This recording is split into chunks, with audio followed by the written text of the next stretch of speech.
They don't want you to see it that way. They don't want you to see that Jesus came back a well-raised Egyptian. That Jesus went through the mystery schools, was tried and proven. They don't want you to overstand.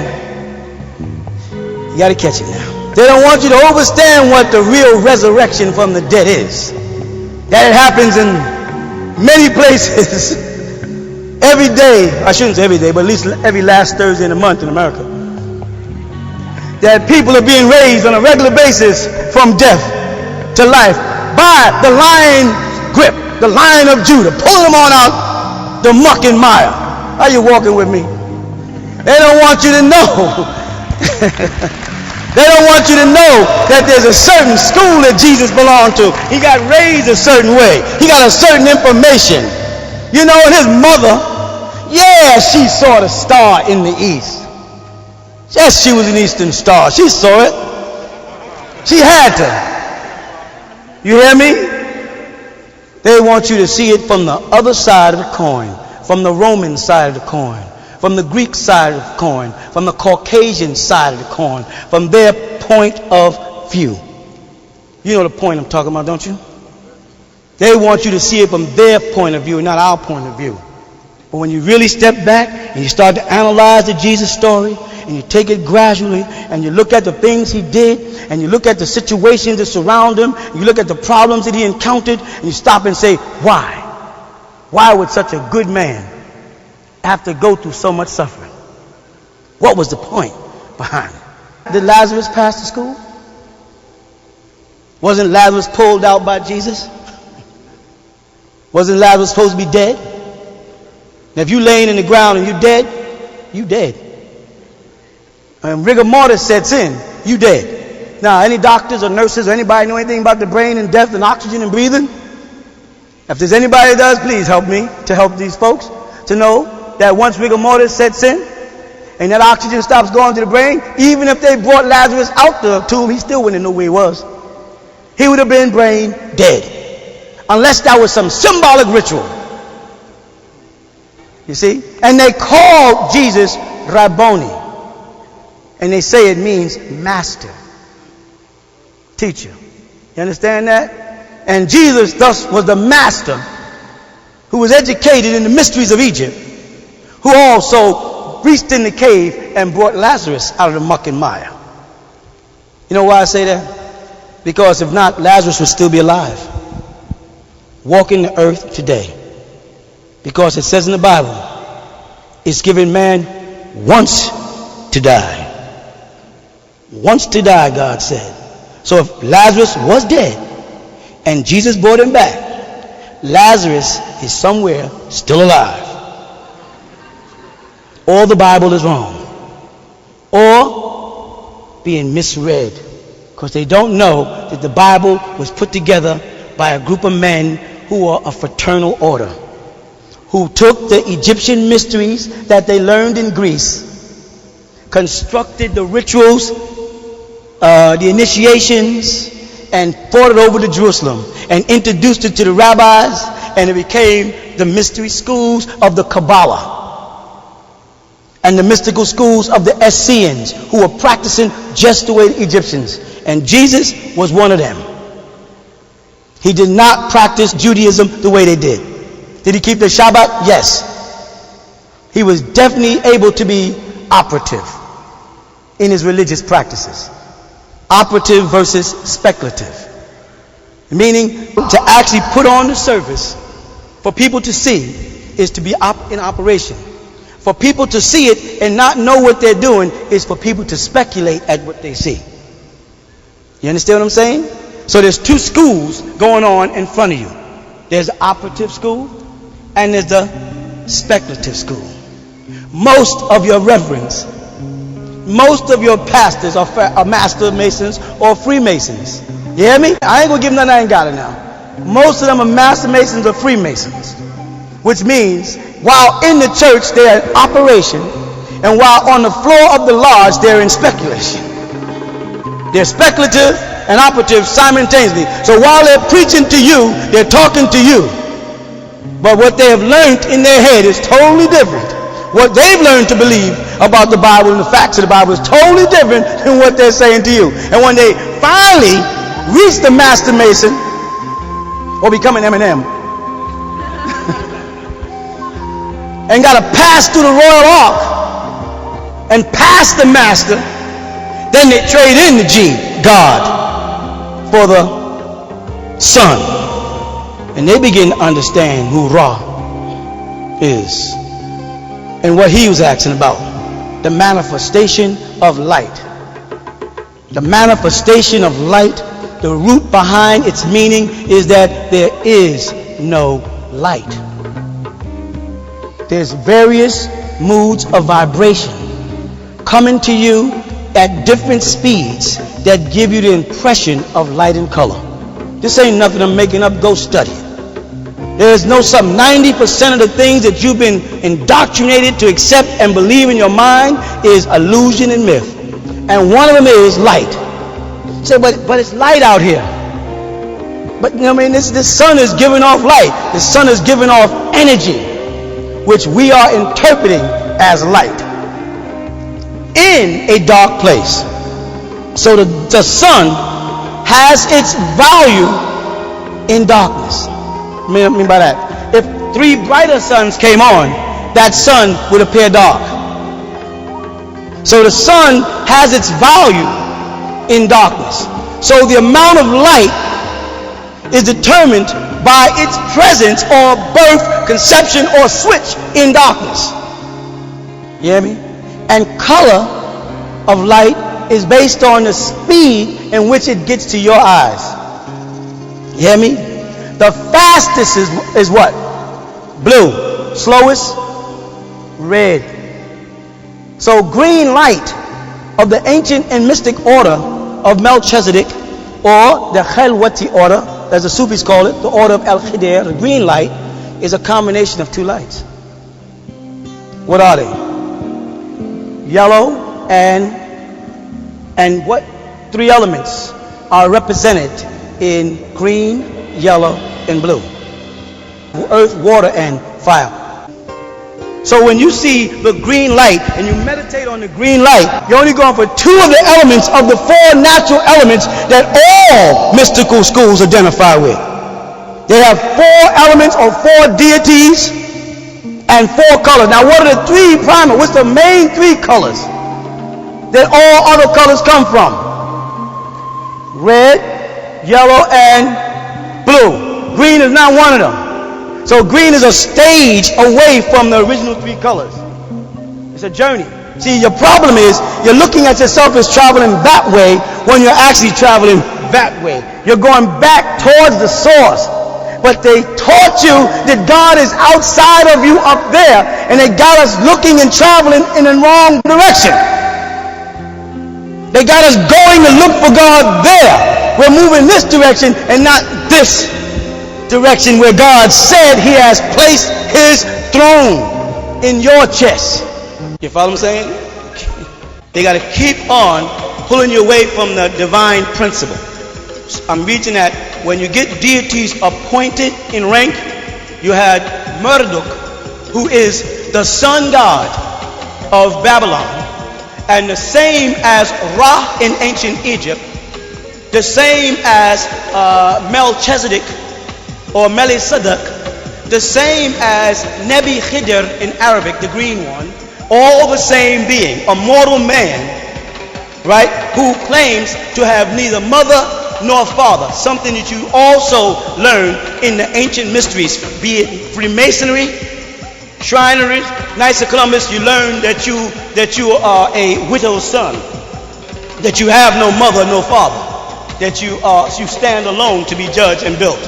All right, they, when initiated into orders, is when they say they appoint. Now, if you went into a Masonic lodge, the Grand Master of the lodge, he becomes known as the Supreme Grand Master. He becomes the God in the lodge. He's sitting in the east of the lodge, and above his head is the symbol of geometry, the G. The G in actuality in English is nothing but a circle and a square. circle, square. And that's the roots of all geometry, which is responsible for Geo or Gaia or Earth or G or Ki or Anunnaki. So the Grand Master in the lodge, who sits on that central seat, the seat of God, has deacons on one side, and I don't want to go into too much, but there's beings in the lodge that sit to his right and his left, the same way Jesus would sit to the right and the left, or the cherubim sit on one side and so and so. He becomes God of the lodge, and he's controlling the whole planet. He's deciding, like a zodiac, in which direction all these souls seeking light would go. And they say they're traveling east, but in actuality you cannot travel east without traveling west. You can't go in any one direction at any one time. There's no way you can travel due east without traveling due west. Because once you pass the point in which you decided was due east, you're on your journey around to west.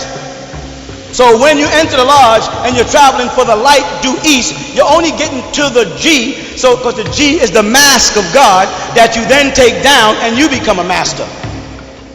And if you're raised like a son to the right point, you're sitting on that throne as God. Talmud, appointment of God in the Bible, or the appointment of Ra, or the appointment of Re, are positions in the mystery order of Tehuti. Re was a person. Re withered. Re aged. And this is why Acid or Isis was trying to get the master or the secret tone. They call it the Word. In Christianity, they call the Word the Logos. And they beginning was the Word, and the Word was with God, and the Word was God. The same was in the beginning with God. All things were made by him. It was not anything made was made without him. In him was the life, and the life was the light of man, and the light shineth in the darkness comprehendeth it not. So the light was outside and went into the darkness. That couldn't have been God. The light couldn't have been outside and go into darkness in the shell of a man and be God, because there's not a place where God isn't. So there couldn't ever be a time when man is a shell where God is not, because God is omni. So we must be talking about another force of light, and that force of light is referred to as your solar body. All bad, that's man. Robert. I had a question in the black book on page 33, kind of reference to the sister's, was the brother question back there. You said that you have mastered one, it's on page 33. You said you have mastered. Strange page. You have mastered 1, 2, 3, and have traveled, 1 and 2, and have traveled 3, 5, 7, and now you hold the key between 1 and 9. And I was trying to get a clear understanding on the numbers. Not being a Freemason, not being a Freemason, you might not understand that oftentimes in Freemasonry they might ask an individual, how old are you? And the answer is 1, 3, right? 1, 3, or 5, right? And that's making reference to which degrees of the ladder of Jacob they have climbed. So I'm making reference to any Freemason who comes across that book and says, how old are you? I say, well, I've already passed 1, 3, 5, and I went on to 7 and straight on up. They don't know, they don't get past 3 degrees, and those 3 degrees are 1, 3, 5. Enter the apprentice, fellow craft, and master mason. That's as high as they go. There's no such thing as 33 degrees in Freemasonry. There's no such thing as 32 degrees. The original degrees of Freemasonry are only 3 degrees. Everything else is honorary studies. If I'm saying Egyptians, we never gave them over 3 degrees. We never allowed them outside of person, places, and things. And because they are the masters of most educational systems' destiny, everybody, Muslim, Christian, Jew, are all trapped under 3 degrees: person, places, and things.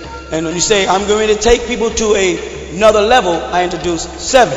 And then at that point I say, and in the metaphysical or esoteric doctrine, you've been taught about the 7 seats, kaukab, or chakras.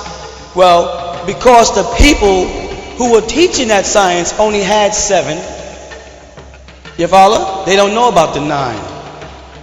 Now I'm taking you from the 7 up to the next. You have to learn about the next 2 chakras, not just the one that's in the crown side. If you get to the, like I said, if you go to the ancient Egyptian word and you look in the dictionary under the word brow seat, you get the Egyptian word mir, which you also know has been translated as pyramid or central fire. Right? It's the site right there. They considered this the 6th point, the 3rd eye. Then they went to the crown with their 12 occult nerves, which represent the 12 signs of the zodiac. And in the center of there, they put the 7th seat, the crown chakra. When they get back to Egypt at the temple of Hathor or Hathor, and they look on the ceiling towards the sky, and they see the calendar of Dendora, they notice that in the center of it is Tawaret. And Tawaret is a female deity. The Moors call her Zodiacus, the center of the sign of the zodiac. They also call her Ninti. They got many different names. We see her standing in the center as the mother of mammals that are also reptilians. You follow what I'm saying? So we have this degree of study that takes us from Earth at 1, up the body 3, on out the body to 5, and straight on into the universe to 7. And we keep on traveling. Right? The zodiac represents our woman, the mother of all creation, the science of the universe, and NWPU in actuality is a feminine word in ancient language. For science, sound, right, and reasoning, it applies to the woman. So those are key signatures to identify. And when you get the handbook that's coming soon, right, when you study the handbook, I might walk up to you one day and say, well, how old are you? And then you say, I'm 9. You follow? When you get 9, then you're born again. No Christian can be born again until he's 9. And see, Christ, as they call him, Christos, or Krishna, said, you must be born again. And when he asked, you mean I must go back into the womb? He said, no, you must be born of spirit and truth. You follow? You must be saved. You must receive grace and joy. And he couldn't understand. Nicodemus couldn't understand where Jesus was coming from. Well, Jesus was after the order of Melchizedek, because Jesus was an Essean. And the only Egyptian order he could find in all Judea were the Essenes up in Jordan. So he went there following John the Baptist, because he was after the order of Melchizedek, and the Essean order was the Egyptian order, and that's the only place those degrees were being conferred. You follow that? So when he made that I am the way, the truth, and the light, he was telling them, come behind me, walk this path through this temple, and I'm going to give you this special guidance. I'm going to give you this special truth, some information that I got. It caused me problems in the temple, because when I came back from Egypt, I had to confront the rabbis and the priests, and I got in a great argument with them about these truths of Tawaret, because I had to explain to them that the Torah or the Tanakh, that holy book, is nothing but Tawaret, the female in the center of the zodiac, Tawaret. And they wasn't ready to accept the Egyptian mysteries, because they had already set up a doctrine. So he had to put aside what he learned in the ancient Egyptian order while he studied in ancient Egypt, and submerge himself amongst the Essenes. And at that point he was stepping down in degrees. So you'll come around again, I promise you, and you'll read it and you'll laugh, and then I'll walk up to you sometime between now maybe and Savior's Day and say, by the way, how old are you? And you'll laugh when you answer me, when you realize how simple it is. It's explained in the handbook that's going to be passed to few. All right? But Freemasons do that, 1, 3, 5, 7. That's what how old, and when they call them a master mason, they consider themselves 7. And that 7 is what? The highest point on the chakras, or the climbing of the Kundalini, the ladders of Jacob. They get to the top. And if you see the Freemasonry chart, you see they have all the degrees going up. And at the top they have a triangle with an eye in the triangle, and that's when you see at the top the highest so-called degree. And they'll call that 33 degrees, but in manifestation will be Hunsu. Because when they get to that so-called degree, they give you a phoenix bird looking in two different directions. And that's the symbol of Hunsu, the healer of ancient Egypt. And that eye is there, is looking down, what is it? That's the eye of Ra, it's the sun. And they find out that the light that they've been following is really the light of the he said, I am the light of the world. In the Holy Quran it says Allah is the Nur Samawati wal Ard. Nur Samawati wal Ard. That means the light of the heaven, the sky, and the earth. When you become the light of the sky and the earth, you are still the light of the world, because you're referring to the sun. You can't immediately adjust that and say the light of the heaven and earth means my mind or my intellect, because I just explained to you that intellect is conceived in darkness, inside the head where there is no light. The thoughts come in there and then they come back out. You follow? So when he says, I am the light of the heavens and the earth, the sun. So the Freemason, after all of his traveling toward the light, finds out that the light he was traveling towards was nothing more than the sun. And all the knowledge he got was nothing more than knowledge with inside this earthly range. Sciences, arts, fine arts, mathematics, geometry. And he's like puzzled.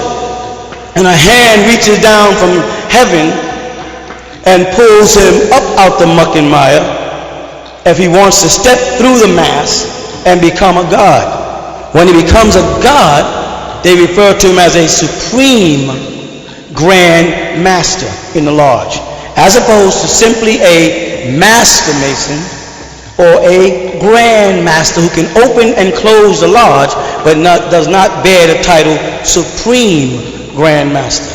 He sits in the eastern point of the lodge, and above him is the eye of God, which is in actuality Re, the sun.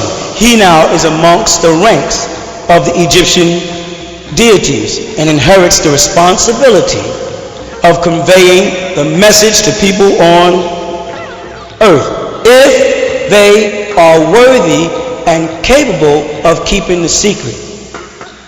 And what is the secret? The secret is hidden in the name, the sacred name. What is a sacred name? What name in Egypt is a ray and deals with a secret? Amun. Amun means the hidden one, the one who keeps the secret. And so the Freemason who walks through Jah, Baal, and on, he accepts the Bible, the Quran, and the Enuma Elish, then finally gets to the Book of Dead. He's passed through the three, what they call monotheistic religions, and each one of them, at the end of their ritual, or when the light of their ritual starts to descend or end, says Amen, Amun, or Umain. And they all end with the same name of the same deity. And that's why in Revelation chapter 3 verse 14, he literally says, Aman, the faithful, the true witness, the faithful. They put a definite article to make sure that you don't think they're talking about Jesus. You follow? Right?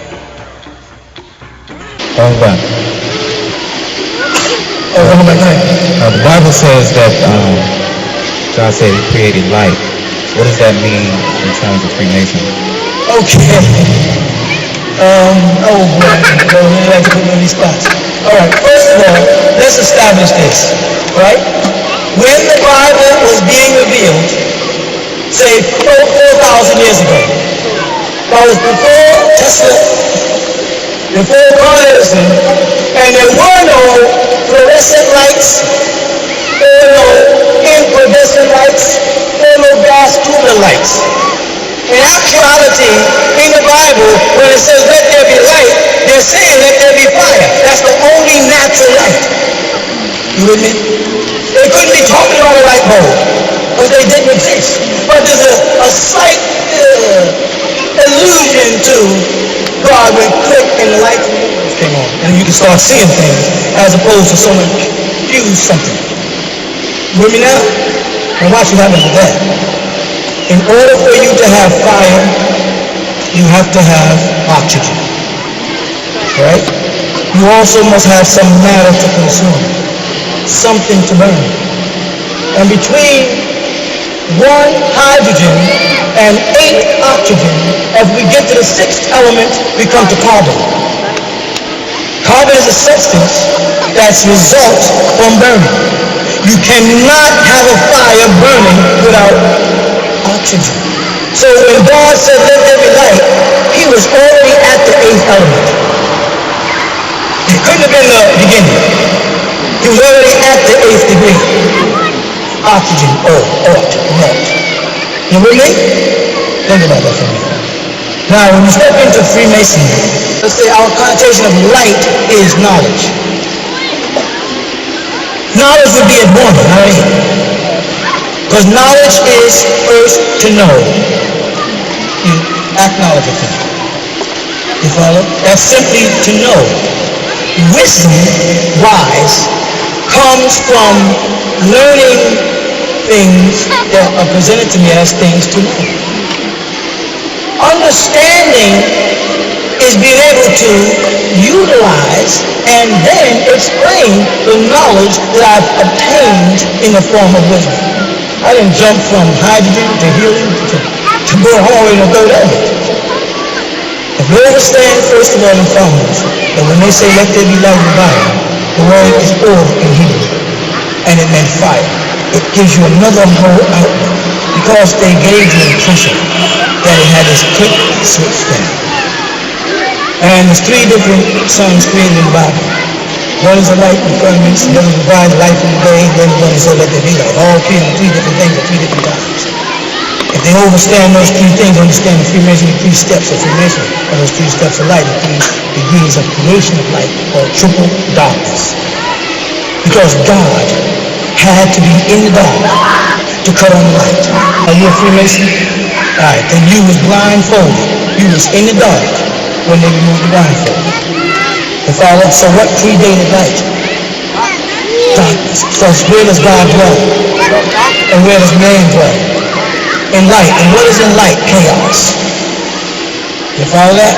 The part of your being that is imperfected is the body and its cravings, called the unperfected ashram. You follow that?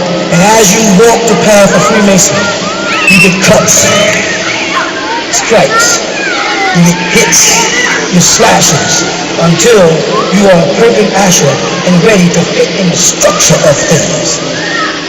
You follow that? But you were standing before all of that knowledge in darkness. You were in the presence of God when you was blindfolded, and brought to the presence of man as the worshipful master of the lodge when it was removed. You understand now?